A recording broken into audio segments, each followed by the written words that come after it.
Mrs. Hynes here. So happy Tuesday.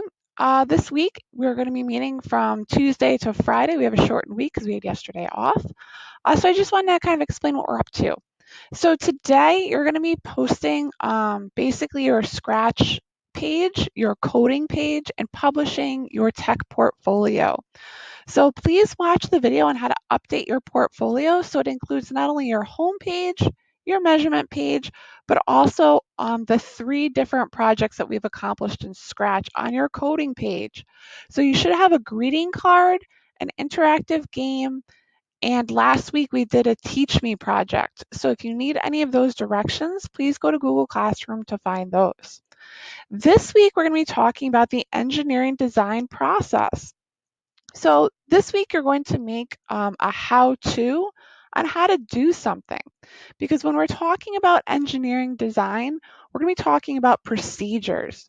So we want to make sure that all the students know how to write a procedure, how to follow a procedure. So Wednesday we'll be identifying basically your project theme. And then Thursday you're going to write out and you're going to communicate the procedure of an entire how to do something. This perhaps could be a Google Doc. So if you want to just have it digital in the form of a slide, an entire slideshow, perhaps you just do a Google Doc with a list, but you want to communicate your procedure that way. Perhaps you use your Chromebook and you could take pictures of you doing something.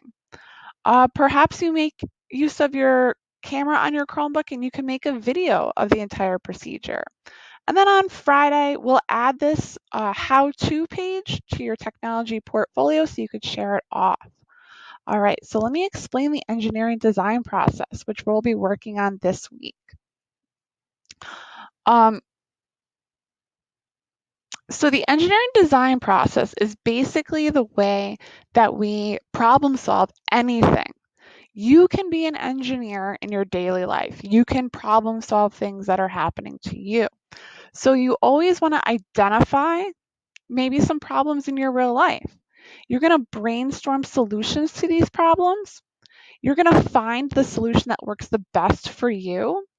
And you can create a prototype of your solution. We'll talk about this next week. We'll end up testing your prototype. And then you want to communicate out with people so you can improve your prototype. And all of these things will happen not in any specific linear order like we did with coding, but you'll be cycling through the process. So the engineering design process is long, but it starts with identifying the problem. So engineers are people who solve problems.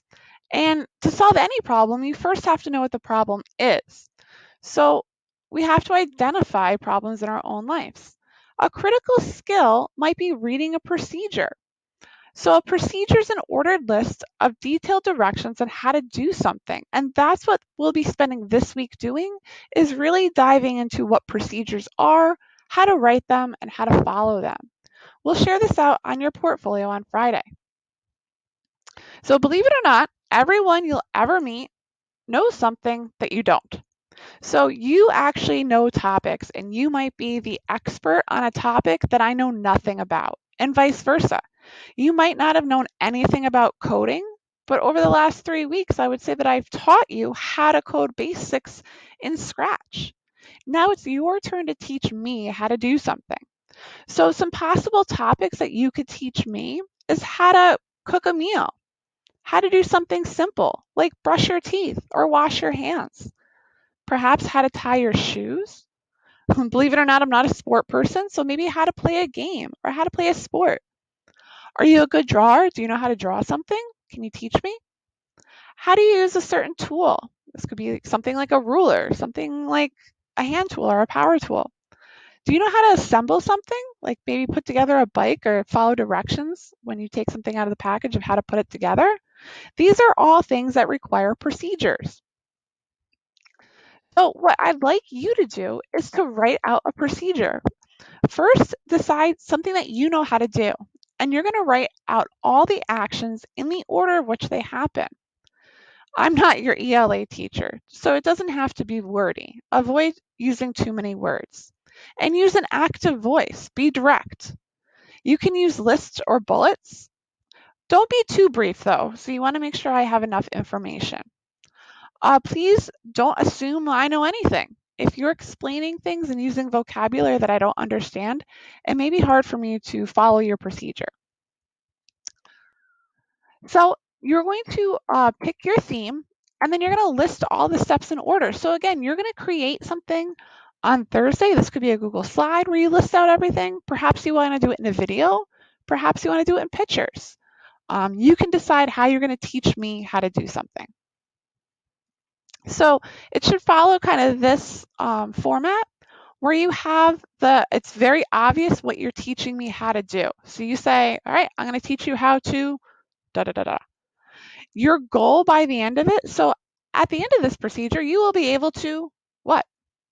What things am I going to need to do your activity? How are you going to teach me how to tie my shoes? Do I need a shoe? Are you going to teach me to read a ruler? Should I go grab one? And then please list out all the steps of how to do this. Perhaps this is a numbered list. All right, so this might be a student example of like how to tie your shoes. So perhaps you made a video on your Chromebook, and we'll talk about how to do that. Perhaps you just listed it out, or perhaps you have a visual and you take a picture, you find a picture. Don't just copy something off the internet. It has to be an image that you create. So if you want to use your Chromebook camera to do that, that would be a great idea.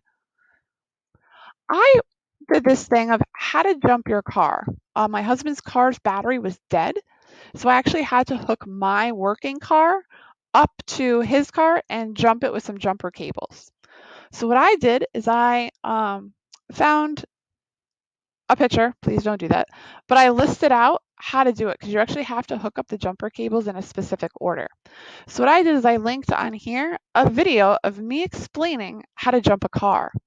So you could do it in the video format. Again, this only took me a minute to film. But again, I had to think about the procedure, the order of which this happened. Okay. So this was my example of like the engineering design process. So the first step is to identify what you're going to be teaching me. Okay. It has to be something with multiple steps. It should be something interesting. So if you want to brainstorm and think of a topic, that's what you're going to be listing out. All right, guys, I can't wait to learn from you. So you guys are the teachers this week. And I can't wait to see what you're going to teach me to do. All right, signing off, Mrs. Hynes.